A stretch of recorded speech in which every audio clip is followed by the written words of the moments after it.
我会找到你的。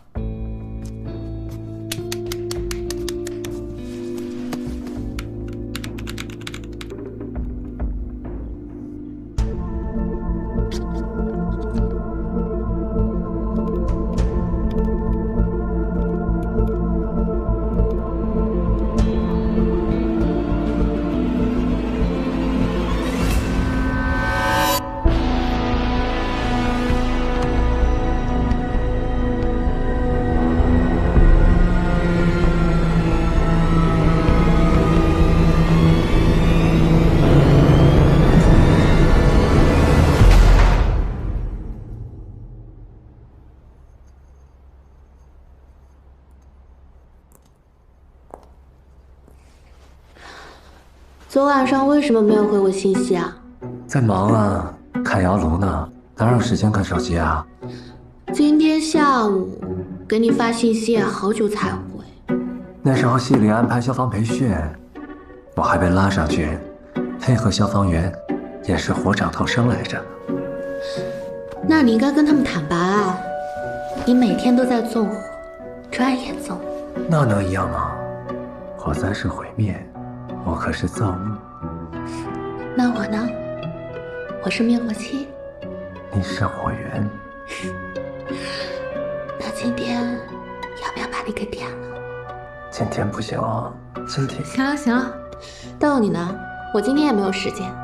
曾教授，好忙吧？我先走啦。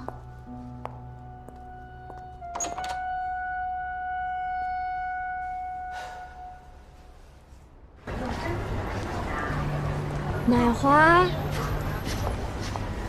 买花。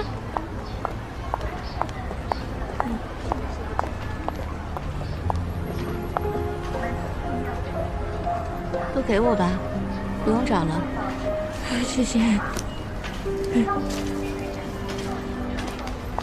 什么心都不要操，公司业务一切正常，基金那边也很稳定，你都不用管。你现在的任务啊，就是赶紧好起来。哎，趁你妈不在，给我抽根烟行吗？行啊。那，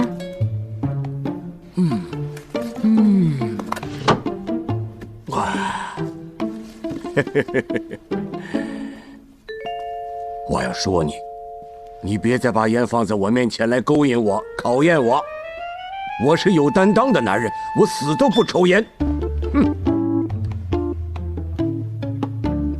你爸这2天呐，又在跟我叨叨，想看见你们早点要个孩子。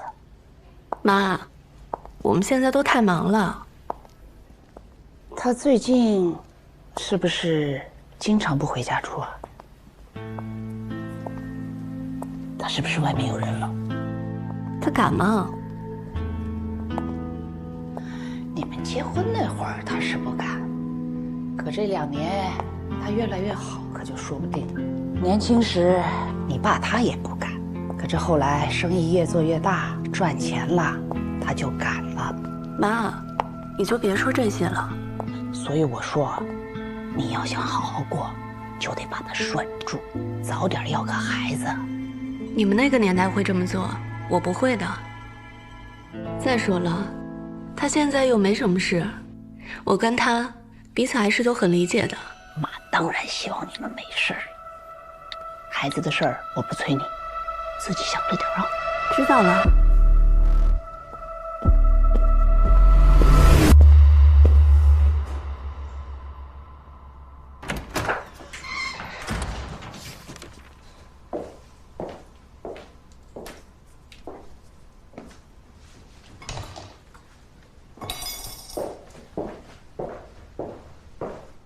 实在没空做饭了，我订了外卖。好啊，吃什么都行。我今天去公司了，你又转了一笔钱去基金。是啊，现在文化产业发展前景这么好，未来啊，咱们公司的钱一大半你投到你的陶艺厂里，剩下的也基本上全转到基金了。光投资不赚钱吗？现在的陶艺订单越来越多，怎么能不赚钱呢？而且我们的基金也一直很稳健啊。你也一直都这么说，2年了，钱在哪儿？你别忘了，这些钱是我爸妈辛苦了大半辈子赚来的，全投给公司了，利润呢？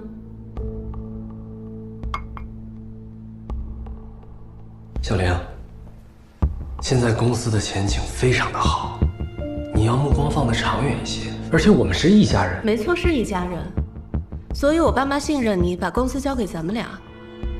但你总得给家人一个交代吧？怎么就没有交代了呢？你又不是不知道现在我作品的价值。价值？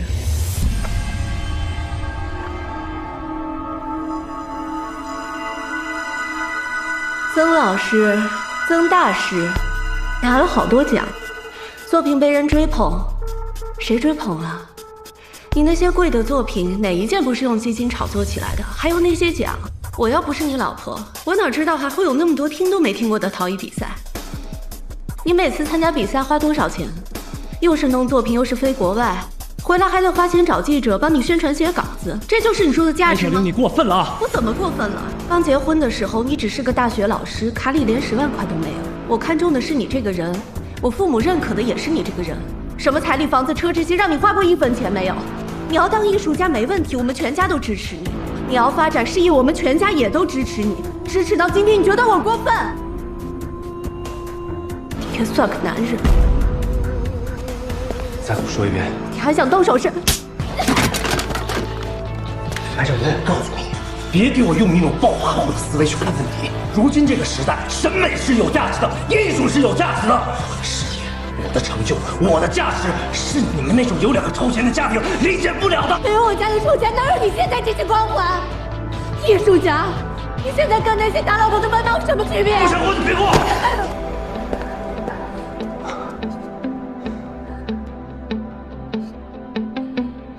好，你把我爸妈的钱还给我，咱们不过了。我还你什么钱？你父母的钱是放在公司的，公司的法人是你，股东也是你。我问你，跟我有什么关系？你耍无赖是吧？你还要不要脸？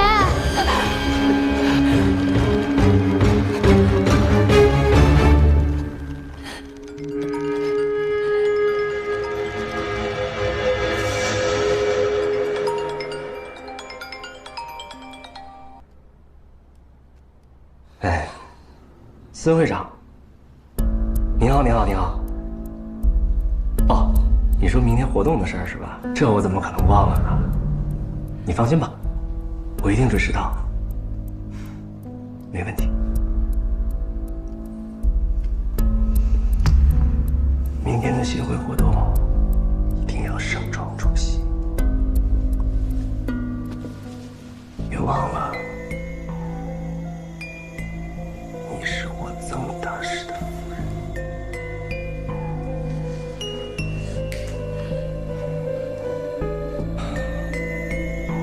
饭你就自己吃吧，一会儿我回工作室加班，明天下午2点再见。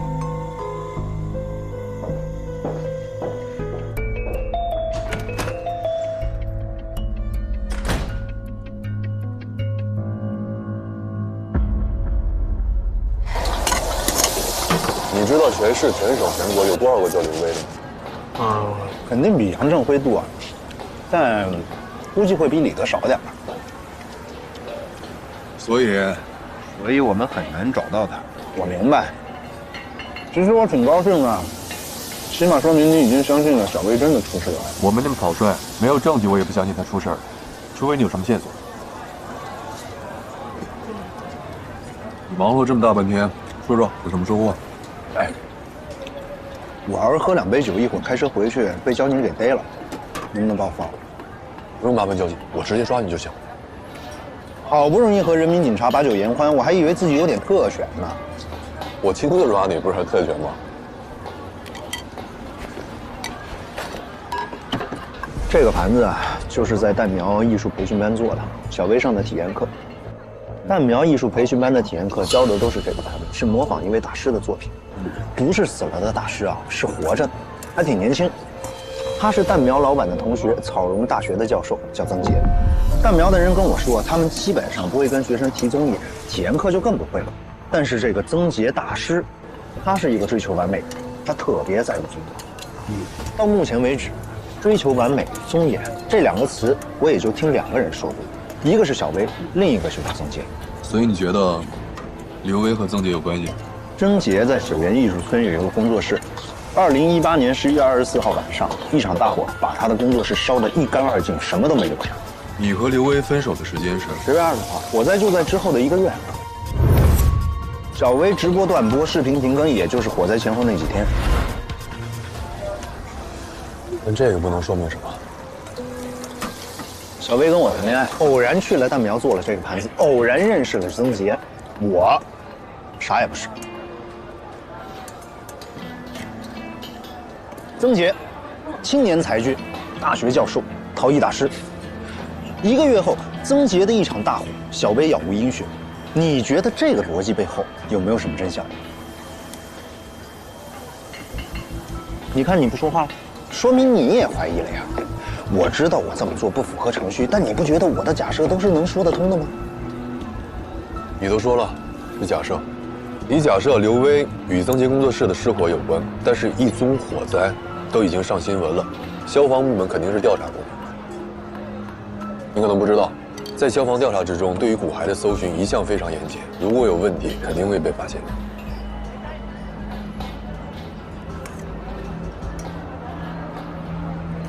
要不这样，我仔细看一下官方的通报，来验证一下你的假设。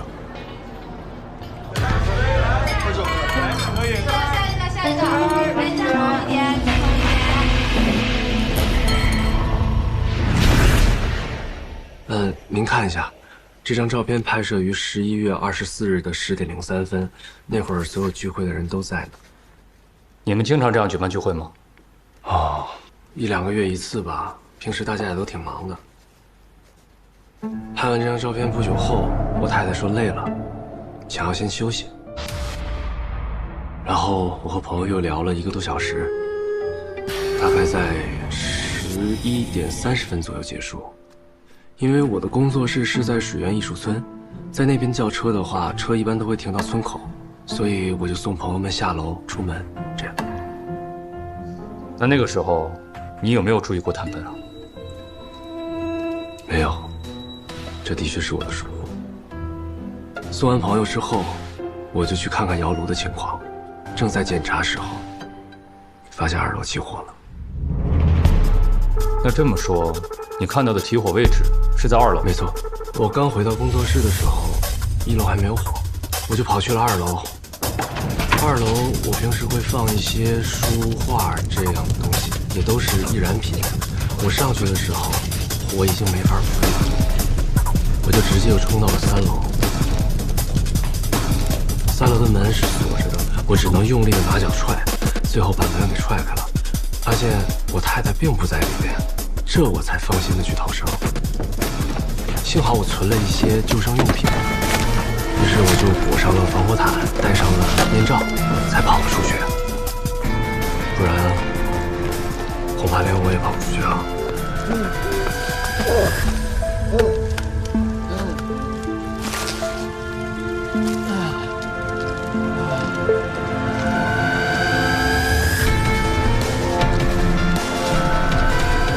所以，起火的原因是炭盆。从我们目前调查来说，应该是这样的：炭盆离沙发太近了，而且沙发又是布艺，点着后迅速就会起火。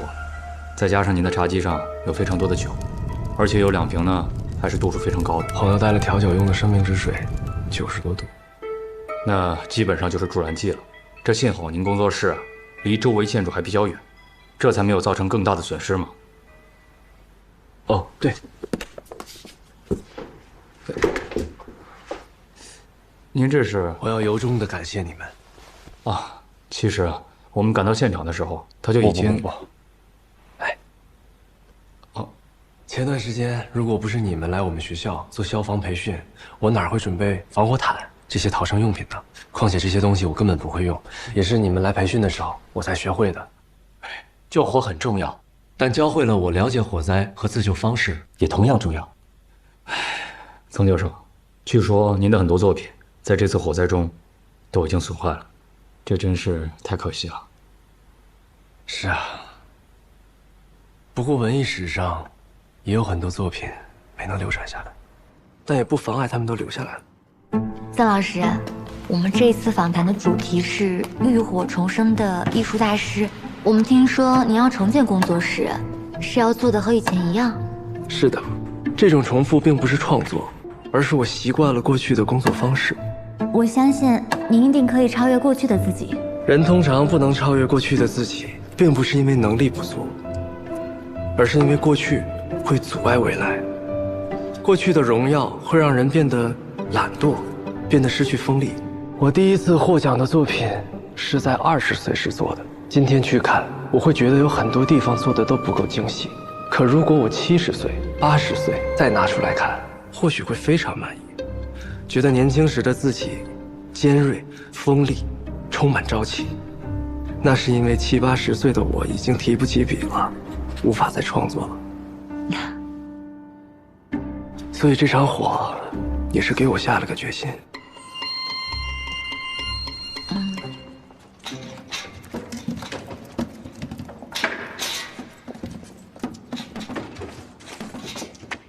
一会儿我也回市区，坐我车走吧。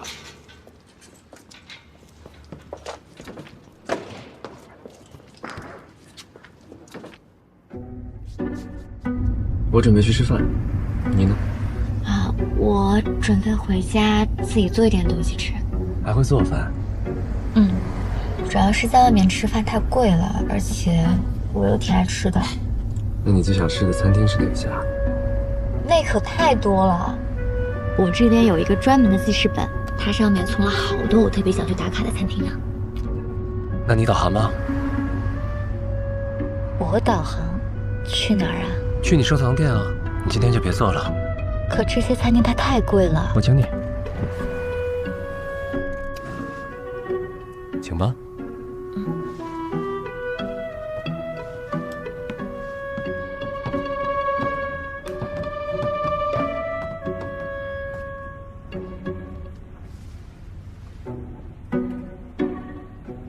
我以前也是合租，不过住在郊区的农房里，没有条件住在城里。我住的房子也很老旧的，不过我在想，等我实习期过了，看争取换一个更好的小区。你是跟同学一起住吗？嗯，对，我同班同学。不过他这个月出差了，我突然想起来，我这个月让他帮我垫付了一下房费，还没给他。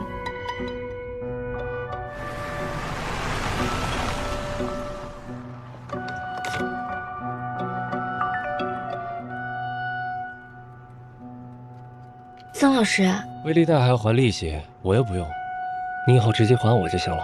不行，这我肯定不能收的。好啊，那你把我拉黑了吗？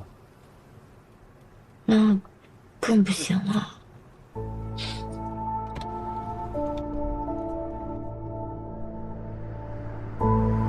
这样，以后你每个月介绍一家餐厅给我，然后我带你去吃，不过要吃满1年，不许重复。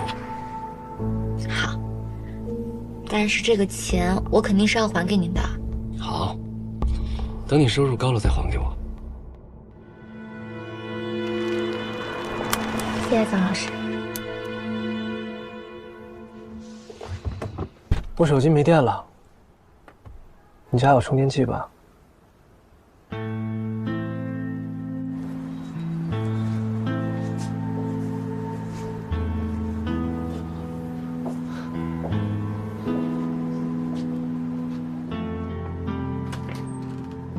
到了。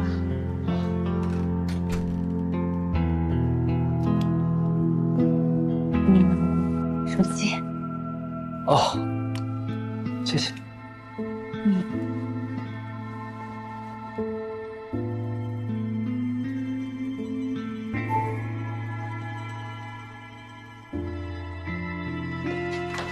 曾老师，不好意思，我最近工作实在太忙了，都没有好好收拾。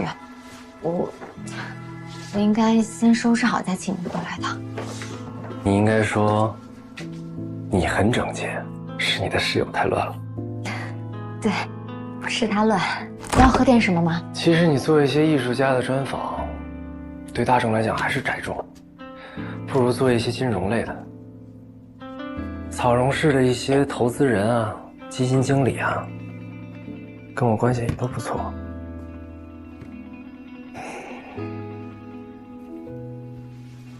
你可以好好策划一下。谢谢曾老师。还叫我老师啊？你车里有一根充电线，我看到。哦，那你怎么不提醒我呢？我都忘了。说不定那根坏了。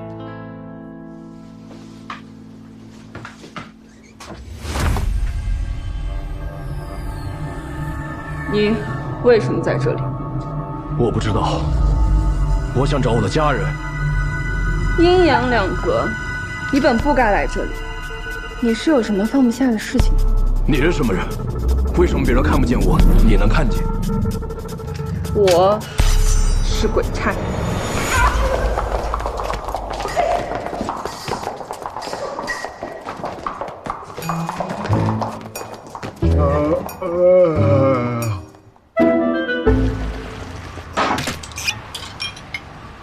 最近这个系列流量怎么样？一般。现在这帮做视频的人，不创新也不会创新，谁火抄谁呗。就我现在这个，刚有点起色，你去搜搜看，不知道几百个鬼差了。是，都难。搜咋子？我记得你是草人大学学文学的啊？草人大学有一个教授叫曾杰，你知道吗？艺术学院里是个啥子陶艺大师？你认识？算认识嘛，他在群头加了我。有微信啊？啊，但是没咋聊过。名字后面怎么有炮仗？备注啊？什么意思啊？炮仗可以啥子嘛？炸呀？是噻，炸弹噻。有创意啊！你给我的备注是什么呀？大灰灰瓜娃儿。侮辱的这么直接啊？知足吧你，没给你加个 C 或者 Q 已经不错了，对你很尊重了。为什么给他备注渣男？哎，你想一下，我上他一节课，他可以跑到大群头找到我，然后加我，我得好好看哦。撩你了？发消息还要看艺术噻，我还没回，我的室友收到了一模一样的短信。哎，啥子意思哦？这还不渣？那是真渣。哎，你不说我都忘了，咋没把他删了嘞？哎，你把他朋友圈给我看一眼。啊？已经删了，说完了。你手咋那么痒哦？你手才痒，啥子嘛？我留到过年说。你找他干子嘛？没什么，就想了解一下这个人。他，青年教授，热爱撩妹，陶艺大师，喜欢接受采访，就这些噻。你怎么知道他喜欢接受采访？偶尔刷到他的朋友圈，发的全是自己的新闻跟访谈，相当自恋。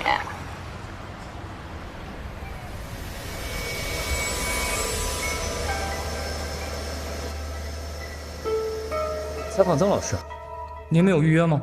哦，没有，因为我想面对艺术家最直接的状态。啊，曾老师出差了。啊，这么不巧啊？他什么时候回来？估计还要3、4天吧。哦。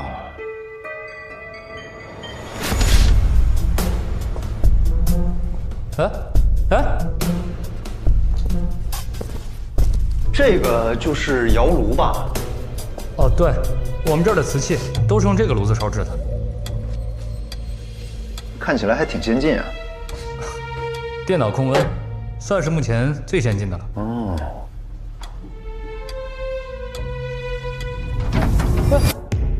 哎。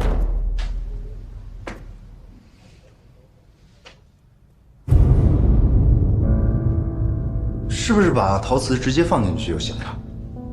烧瓷的关键就是烧，火候把控是最重要的。曾老师对作品非常上心，每次都会亲自守着，监控温度，整夜的不休息。整夜这么久啊？所以老师常说，每一件作品都来之不易。这个炉子能烧到几百度啊？曾老师做的都是高温瓷器，要达到1200度以上。1200度？强弩灰飞烟灭呀！窑炉使用明火，但都在炉子内部，外面用隔火10年材料封闭起来，只留下几个测温用的窥火口，整体是很安全的。哎，听说你们这儿之前失过火，那跟窑炉没关系，是2楼取暖的炭盆把沙发点了。那窑炉没烧坏吧？毕竟这玩意儿能烧到1200多度呢。老师是个完美主义者，窑炉这么重要的东西，他怎么可能容得了瑕疵呢？据说曾老师忍受不了棕岩啊。老师一向追求完美。曾老师的作品是不是都要求完美？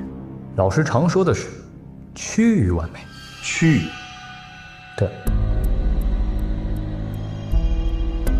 我们能得到的只有趋于完美，完美是一种追求。哎，你这个人就是没有追求。哎，哥们儿，是不是有好多姑娘仰慕你们曾老师啊？当然，曾老师又年轻又有才华，姑娘，你是哪家媒体的？我就随便问，你放心，这种东西不会随便写进去的。曾老师有妻子，而且他们很恩爱。那是不是有好多女的经常来曾老师的工作室一起搞艺术什么的？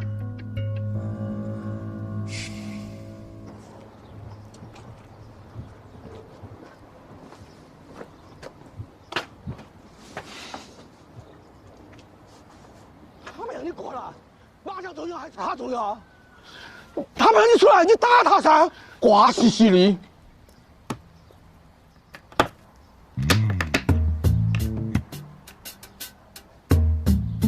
大爷，你认识这个曾杰老师吧？烧窑的，认得到啊，还是艺术大师。乱说，啥子烧窑的？人家是陶瓷，懂都不懂硬是。晓得哦，去年子他屋头烧了把火，屋头烧得精光，啥都不剩了。那你知道为什么着火吗？天天玩火，玩火要拦尿。你别听他胡说八道，他脑子有病。人家消防队都说了，是炭盆把沙发点了。赶紧了，赶紧了。哎，那他平常经常都在这儿吧？天天都在这儿，还在这儿过夜。他是有家的，有家天天不回去，你说是不是有问题啊？那他带女人来过吗？天天带，经常带。那边的学生多得很，里面有女的也不奇怪噻。那你们见过他带的女的长什么样吗？可哟，近视年轻人漂亮得很。哎呦，乱说！今天他带人过来，是开起车来的，还不止一次哦。大爷大妈，你们看看，你们见过这个女孩吗？认得到，今天早上他们两个还来了呢。大爷，您的脑子……你不要听他乱说，你这脑壳有问题。哎呀，这个是他老婆的哇？不是，我认得，这个是他们家的保姆，打扫卫生、做饭的。还别好吃。你娃。三位。哎呀，大爷大妈，我吃饭了。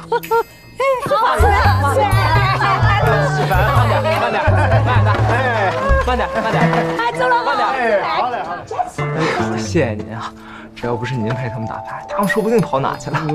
他们这是上岁数，脑子不太好使。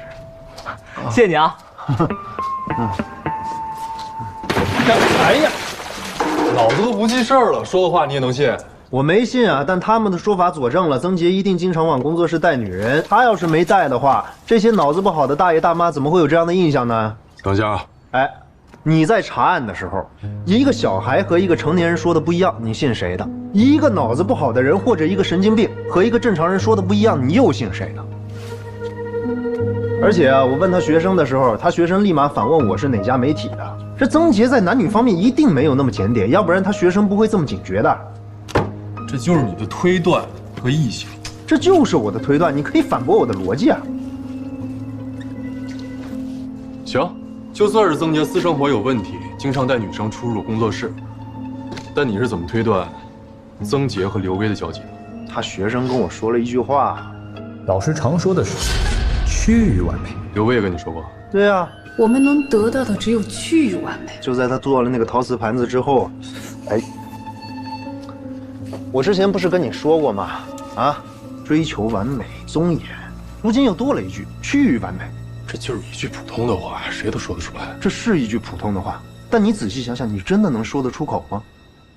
这不是证据。我从来没说是证据，只是推理。哎，好，给我来2瓶啤酒啊！我今儿没开车。咱们再说说火灾，我问过你，炭盆这么不小心啊？老师其实一向很注意用户安全的。那天因为和几个朋友在2楼的画室聚会，送朋友们离开，又去看窑炉里的瓷器，就在旁边守着，结果忘了回2楼把炭盆熄灭了。说到底还是老师太过认真，痴迷创作的缘故。炭盆点着了沙发，这合理吗？这炭盆又不是垃圾桶，随便踢一脚就能踢到沙发边上的东西。而且他们当时在聚会，沙发上不可能空着不坐人啊，那炭盆怎么会靠近沙发呢？只能是有人故意挪过去的。谁会挪？谁有这个动机？这个人只能是曾杰。听说曾老师新建了一个和以前一样的工作室。对，老师说习惯之前的设计了，所以这里的一切都是新的。那个位置我看了，我也问了他的学生，就算整个房子都烧了，也对这个窑炉不会有什么影响。但是他还是换了一个全新的。我认为啊，这根本就不是因为追求完美，他这分明就是销毁作案工具。这一场大火就是为了掩盖凶案现场。所以你的推断是，曾杰杀害了刘威，投入窑炉进行焚烧，再之后人为制造了一场火灾，焚尸灭迹。这窑炉内部能烧到1200多度，这么高的温度足够把人烧成灰，烧得什么都不剩。但是他不放心啊，所以他需要一场大火，把所有隐患全部烧掉。逻辑合理。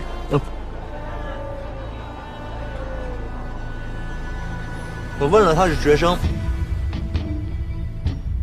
他学生说啊，火灾发生后，曾杰第一时间就戴上了防火面具，披上防火毯逃了出去。而这些东西啊，是事发前不久，曾杰刚刚拿到工作室去的。准备充分，蓄谋而为。你看，你也这么认为了吧？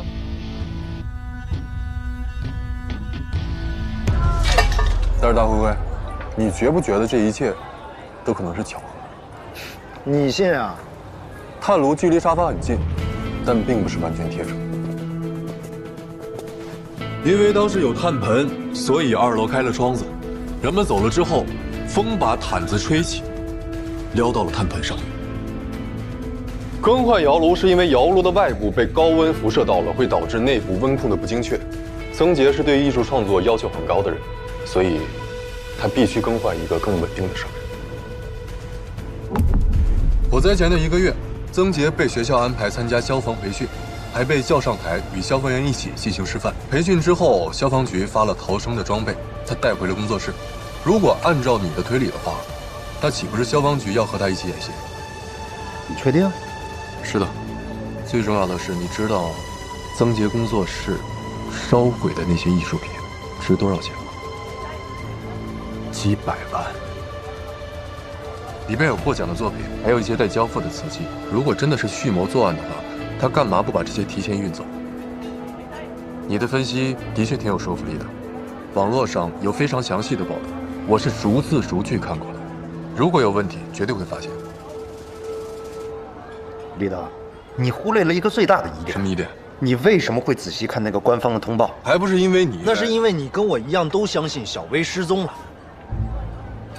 他失踪的太彻底了，很可能已经不在了。曾杰工作室的火灾和小薇失踪的时间正好在同一个区间内，你也怀疑小薇是不是死在了曾杰那儿？这是我的推断，我会继续查下去。上回我开车你不让我喝酒，今天你也开了。等曾杰回来，我还要去找他一趟。曾杰有杀刘威的动机吗？他有老婆呀。出轨这种事儿犯得着杀人吗？再怎么说，他也是有大好前程的精英吧。意外杀人、错手杀人、冲动杀人，可能性多了去了。你认为刘威和曾杰一定有关系？大哥，那小薇认识曾杰以后就跟我分手了，为什么呀？难道是因为我审美不够，耽误他做陶瓷盘子呀？那以你对刘威的了解，你觉得他会逼曾杰离婚吗？我不清楚。你也知道，其实我和小薇没那么熟。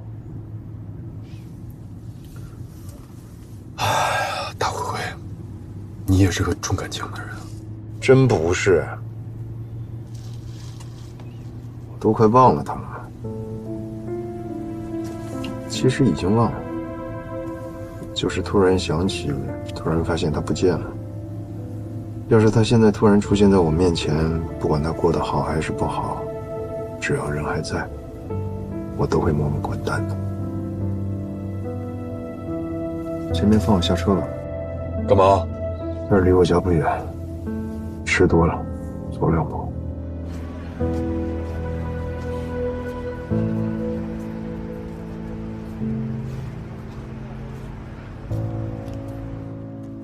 手机没电怎么也不扫个充电宝啊？关机了怎么扫？我最后一点电不都发你定位了吗？你那个定位都是错的，要不是我眼尖，哪能发现得了你呢？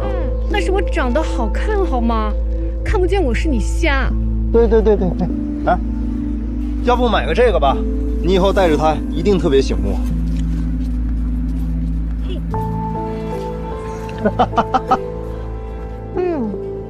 我真好看，戴什么都好看。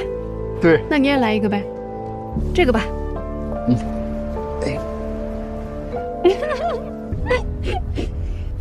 好看。对，想想挺可怕的。如果手机丢了，就谁都找不到了，跟失踪了差不多。不会的，我肯定能找着你。你怎么找啊？我是干什么的？我还能找到一个你了？你就是个做视频的，还真以为自己是个神探呢。我是不是神探，我都能找着你。你有病啊！非得带个绿的？不是你让我带的吗？不准带。行。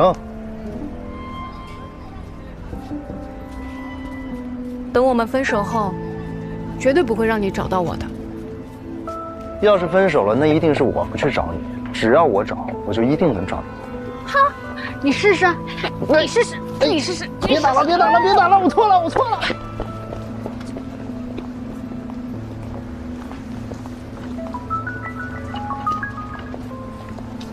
喂，回来了，这么快？恭喜曾洁老师拿到本次大赛的最高荣誉，请您和大家分享一下您这套作品的创作理念吧。不乱、不困、不畏、不念，都代表放这就行了，我自己收。怎么样？我不在的这些日子里，有什么事儿吗？没有什么特别的事儿。来过一位记者，想要采访您。哪家？他没说，而且没有预约，直接来的，说是想看看艺术家的日常状态是什么样的。现在的记者可真够不容易的，这种方式都想得出来。他没留联系方式，就说过几天再来。他要做什么类型的访谈啊？也没说，就闲聊了几句。哦，他提到了去年的火灾。火灾？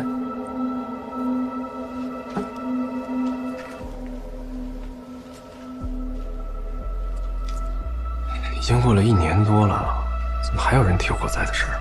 而且他还很八卦，问是不是有很多女人来找你。你怎么说的？我什么都没说。知道了。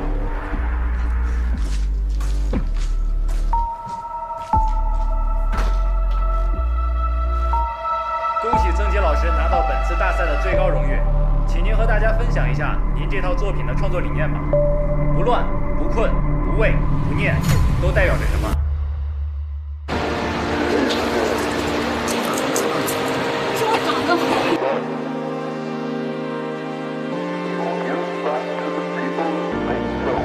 让我们下来。